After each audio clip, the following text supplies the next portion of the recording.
अस्सलाम वालेकुम, welcome back to my channel बाजी Parveen health and beauty tips से खुश आमदीद जी। तो नाज़रीन, कैसे हैं आप?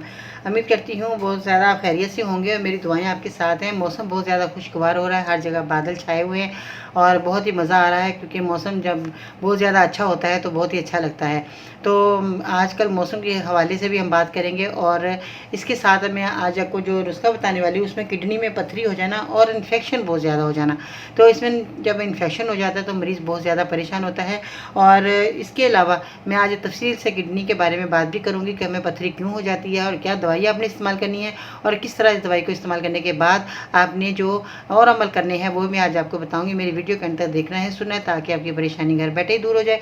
और इसके साथ एक बहुत ज़्यादा प्यारी टिप्स और बहुत अच्छी बात खूबसूरत वो भी हम इसमें शामिल करेंगे। तो आज की वीडियो आपके लिए बहुत ही खास है, तो आइए जानते हैं। मज़ीद ऐसी मालूमाती वीडियोस देखने के लिए हमारे YouTube चैनल बाजी Parveen health and beauty tips को सब्सक्राइब कीजिए और बेल आइकन को लाजमी प्रेस कीजिए। जी, तो सबसे पहले तो हम जिन चीज़ों को हम बना करते हैं वो लोग बहुत ज़्यादा इस्तेमाल करते रहते हैं। पथरी आम लोगों में हो रही है, ज़्यादातर मर्द और औरतों में ये पथरी का जो सिलसिला है बहुत ज़्यादा सुनने में आ रहा है कि भी हमें पथरी हो गई, हम कुछ खाते भी नहीं फिर भी हमें पथरी हो जाती है। मगर जब ये किडनी में पथरी होती है तो बार बार होती है, तो आपने क्या करना है, ये अखरोट आप देख रहे हैं, अखरोट को आपने एक रोज़ाना तोड़ कर चबा कर खाना है। खुले हुए आपने अखरोट बिल्कुल नहीं लेने। अगर आप अखरोट जो है खुले हुए लेंगे तो उसके अंदर जो ऑयल होता है वो ऑयल जब बोरियों में लग जाता है तो फिर इसकी हिफाजत कम हो जाती है। आपने अखरोट लेकर आना, इसको छीलना है, छीलने के बाद इसके अंदर की मगज़ जो है वो आपने इस्तेमाल करना है, खाना है, रोज़ाना चबा कर खाइएगा। ठीक है जी, ये तो था एक अखरोट का, मैंने बता दिया कि आपने इसको खाना है। दूसरी बात ये है कि रोगन ज़ैतून आपके सामने मौजूद है। रोगन ज़ैतून आपने इस्तेमाल करना है। इसको इस्तेमाल किस तरह करना है, 1 चमचा रोज़ाना आपने दूध में मिलाकर पीना है। जब पथरी निकलती है तो बहुत ज़्यादा दर्द होता है, तो आप 1-2 दिन के लिए अंग्रेज़ी दवाई ले सकते हैं, क्योंकि जब निकलती है तो ज़ख्म भी हो जाता है, तो वो तकलीफ़देह होता है। तो आप अंग्रेज़ी दवाई कोई जो है अपने डॉक्टर के मशवरे से आप एक गोली दर्द की ले सकते हैं, जिसमें आपका इन्फेक्शन जो हो गया, ज़ख्म हो गया है, वो ठीक हो सकता है। इसके बाद जो है अब आते हैं सेब का सिरका। सब लोग जानते हैं सेब का सिरका आपको आसानी से हर जगह मिल जाएगा। तो सेब का सिरका आपने लेना है, ये आपको पंसार की दुकान से, जहाँ से सौदा सिर्फ लेते हैं, वहाँ से आपको सेब का सिरका मिल जाएगा। इसके बाद आपने इन चीज़ों का कैसे इस्तेमाल करना है। किडनी की पथरी का इलाज बेहतरीन है ये। इसमें आपने सेब का सिरका, सेब का जूस और जैतून का तेल, आपने दोनों तीनों चीज़ों को आपने मिलाना है। किस तरह कि सेब का सिरका आपने जो है ले लेना है 2 चम्मच। सेब का सिरका आपने लेना है 2 चम्मच, इस तरह भरकर आपने इस्तेमाल करना है, जिस तरह मेरे पास मौजूद है। सेब का सिरका आपने जिस तरह के 2 चम्मच भर लेने हैं। इसको आपने किस तरह करने हैं इस्तेमाल के, जैतून के भी आपने 2 चम्मच ले लेने।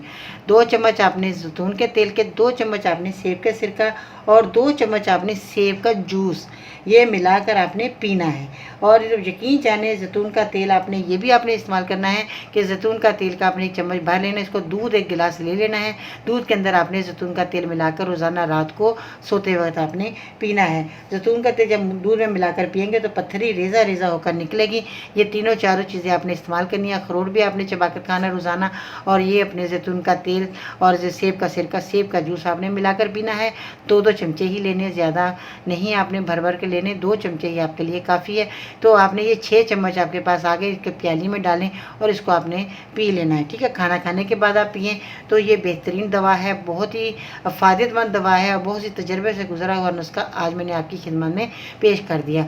और इसके अलावा अगर आपके ज़ख्म हो गए, जैसे मैंने बताया, बहुत तकलीफ़ होती है, तो आप अंग्रेज़ी दवाई इसमें ले सकते हैं। इसमें कोई हर्ज नहीं कि आप तकलीफ़ काटते रहें और दवाई का इस्तेमाल ना करें, क्योंकि अंग्रेज़ी दवाइयाँ वक्ती तौर पे आपको बहुत फ़ायदा देती हैं। आपका ज़ख्म जो है अगर हो गया है तो आपके लिए दवाई ज़रूरी है, आपने तकलीफ़ बर्दाश्त नहीं करनी, आप दवाई अंग्रेज़ी ले सकते हैं इस नुस्खे के साथ। ठीक है जी, और आपका ज़ख्म भी ठीक हो जाएगा और आपको बार बार पथरी नहीं होगी इंशाअल्लाह ताला, क्योंकि ये दवाई ऐसी दवाई मैंने आज आपको बता दी कि जिन लोगों को बार बार पथरी होती है वो नहीं होगी। आपने इस नुस्खे को 1-2 महीने इस्तेमाल करना है।